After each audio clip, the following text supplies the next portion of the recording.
कौन भगवान जगन्नाथ भी माछ खाई पारंती? एही कहानी ओडिशार ओसा गाँर। सेठारे कुरुमा नामर जड़े वृद्धा महिला रहुथिले। से जड़े माछधरा महिला थिले एवं प्रतिदिन माछ खाउथिले। जणे दिन से भगवान जगन्नाथंक मंदिर को गले। जेतेबेले से भगवान जगन्नाथंकु देखिले तांको सुंदर रूप देखि से मन मुग्ध होई गले। तापरे से भगवानंकु चढ़ा जाइथिबा भोग को देखिले, किंतु से आश्चर्य होई गले कारण भोगरे अधिकांश जिनिस मिठा थिला, मसलादार किछि मध्य नथिला।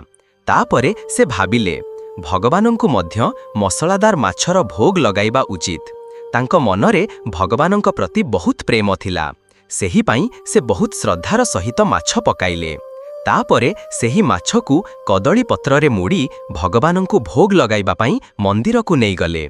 किंतु जेतेबेले कुरुमा मंदिर द्वार पाखकु पहुँचिले, पहारादार माने माछर गंध अनुभव करिले। सेमाने तांकु डाटी देई रोकी देले। सेमाने कहिले मंदिर भितरकु माछ नहीं जिबाकु मना। एहा कही सेमाने तांको हातरु कदली पत्रकु डांडारे मारी तळे पकाई देले। किंतु जेतेबेले सेही पत्र तळे पड़िला, समस्ते आश्चर्य होईगले कारण सेही पत्र भितरे माछ नथिला, सेथिरु पक्का होइथिबा कठाळ बाहरिला। एहा देखि कुरुमांकु निज आखि उपरे विश्वास होउ नथिला। पहारादार माने मध्य आश्चर्य होईगले। समस्ते बुझी पारिले जे एहा भगवान जगन्नाथंक चमत्कार थिला। समस्ते कुरुमांकु क्षमा मागिले। तापरे सेही कठाळर भोग भगवान जगन्नाथंकु चढ़ा जाइला। भगवानंकर एही अपार प्रेम देखि कुरुमा बहुत भावुक होईगले। सेही दिनरु से भगवानंकर बड़ भक्त होईगले एवं माछ खाइबा छाड़ी देले। से शुद्ध शाकाहारी होईगले। एबे से प्रतिदिन भगवानंक भोगरे पक्का कठाळर प्रसाद चढ़ाउथिले। एहा ही हेउछि भगवान जगन्नाथंकर अपार प्रेम। तेबे कहंतु जय जगन्नाथ, जय जगन्नाथ।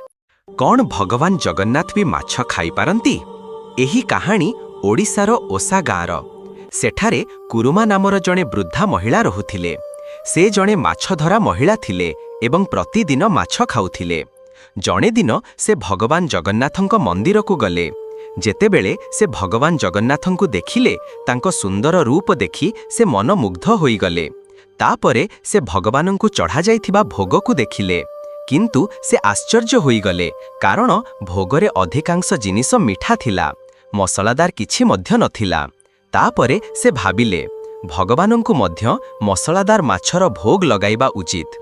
तांको मनरे भगवानंक प्रति बहुत प्रेम थिला, सेही पाई से बहुत श्रद्धार सहित माछ पकाइले। तापरे सेही माछकु कदली पत्ररे मुड़ी